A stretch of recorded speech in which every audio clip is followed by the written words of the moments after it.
everyone, Dr. Taylor Levine from Unruh Spine Center here at SchlickArt Studios, where today I'm going to discuss how to use a massage gun on some of our muscles that are in our hips and down into our lower extremities here. For demonstration purposes, I'm not going to turn this on just so that you can actually hear me talk while going through this. Every massage gun is slightly different as far as intensity goes, so I always suggest that you start low and then you can ramp up from there. But from here in a sitting position, we'll start working up into our glute area where we tend to have a lot of tightness in those hips. And you can just take that massage gun and then find right where the tender spots are up in this glute area. You can hold that for a finite amount of time. I suggest 10, 20 seconds tops, or you can do a sweeping motion in that area.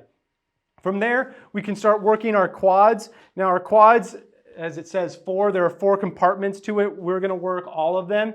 And we're going to start just working this side position up and down through here. Again, if there are tender spots, you can hold it over there for anywhere from 10 to 20 seconds to help loosen that up. Again, also doing potentially a sweeping motion in that quad area. I'm going to show you on this other leg, but then getting that inside part of that quad, you'll find some definite tender spots up into this area. We'll also work our hamstring, which then connects from the back of the knee all the way up to that sit bone. And so you'll again take that massage gun and go in a sweeping motion. If you have and find some tender spots, you can kind of again hold anywhere from 10 to 20 seconds. We'll work our calf muscle. There are a couple components to our lower leg here. We'll start with the generalized big calf muscle. I'll show you on this guy here first. We'll really start working the big muscle belly and just, again, rolling up and down on that calf muscle. Trying not to get too much on and close to the bone of the knee, but just working up and down that muscle belly. And if you find those tender spots, you can again hold for 10 to 20 seconds. Also, I suggest that you then roll into this front part here where our shin is. Again, be mindful and find that shin bone of yours and then work that massage gun up and down through there.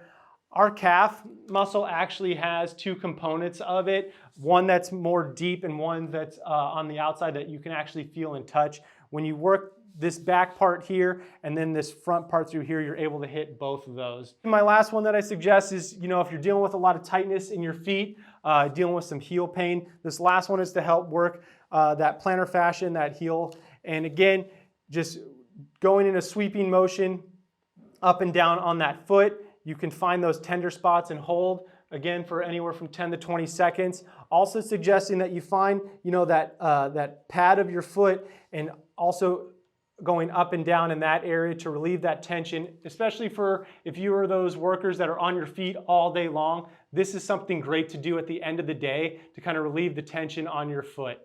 So those are just a few examples of how to work this massage gun with your lower extremities here. Again, please make sure that if you're going to do it on one side, that you do it on both sides. I'm Dr. Taylor Levine from Unruh Spine Center. If you have any questions or concerns about what we discussed here today, when you're in office next time, let's come chat and I'll talk to you again soon.